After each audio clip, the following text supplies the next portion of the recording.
Yo, what's up, beautiful people? Welcome back to the channel. So for today's video, we're talking about, again, the Canon EOS R.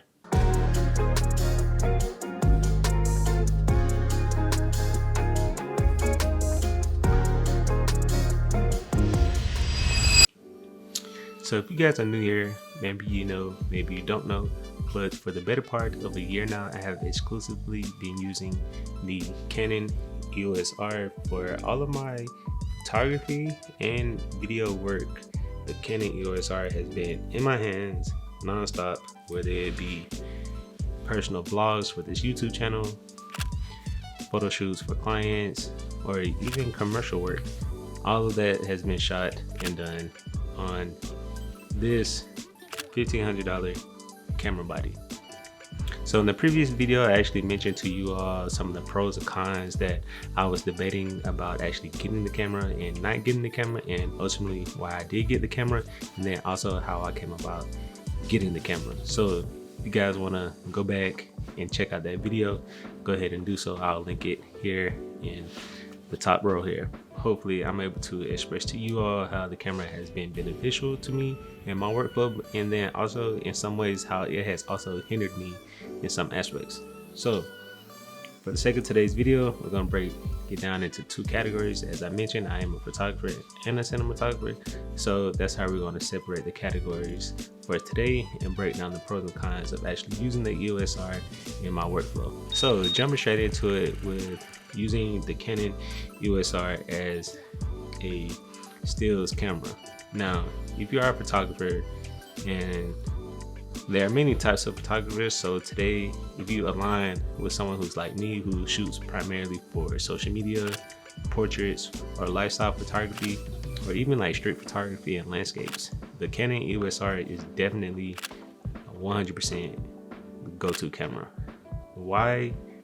Because this camera here, not get into all the specs or anything, but this camera here and the image quality that you get from the Canon EOS R specifically is one of the most cleanest, sharpest, most detailed images you can possibly get out right now on the market. And I'm coming from a 1DX Mark II, and you know, or maybe you don't know, but the 1DX Mark II was a camera that I live by still to this day, and will trust that camera with anything. And this camera here, for a stills camera, holds up exactly just like the 1DX Mark II.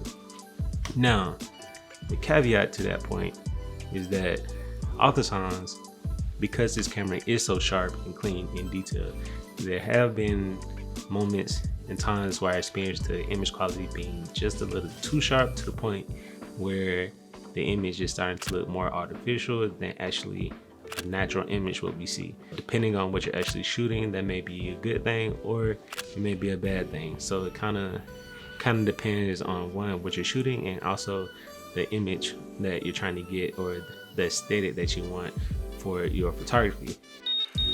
And when it comes to photography, I'm definitely a person who isn't shooting sports, who isn't shooting Formula One, NASCAR, or anything like that. So having or relying on the camera to shoot high continuous shots, I don't need it for that. So if you're someone who's shooting weddings or engagement parties or any type of an event where there's a surprise or fast moving subjects where you need to fire off frequently, 20 shots a second, then the EOS R might not be for you.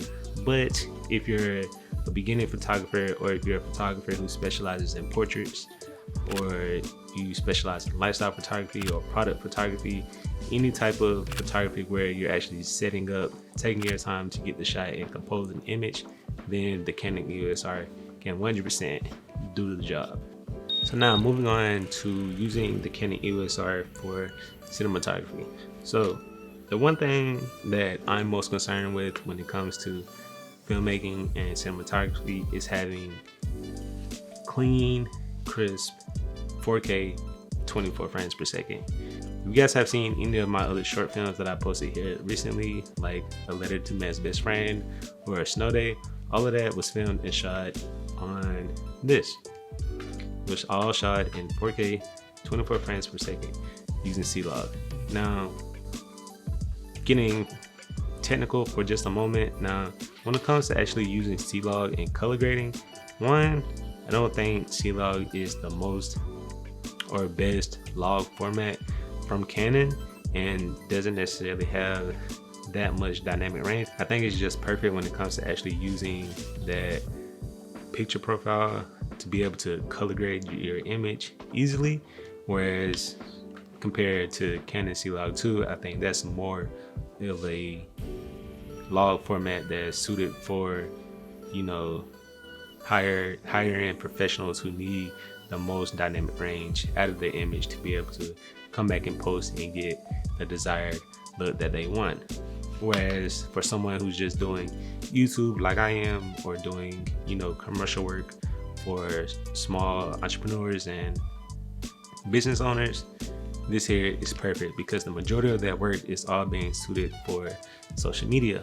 So in that instance, if you are a videographer, cinematographer, filmmaker whose work primarily lives on social media, whatever platform that may be, then the EOS R is perfect for the majority of the work that you'll be doing. And I said that because I've literally put this camera through the paces of every scenario of a solo filmmaker. I've shot weddings with this camera, I've shot client interviews with this camera, I've shot YouTube vlogs and sit down talking heads with this camera. So this camera is fully capable of doing any project that you have or that you throw at it. So that'll do it for today's video.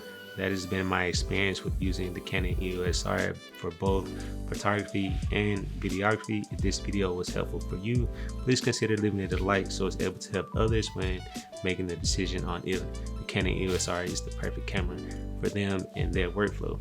And if you aren't already subscribed to the channel, please consider doing so you're able to be notified for future videos such as this, vlogs, tutorials, documentaries, shorts, or whatever the case may be.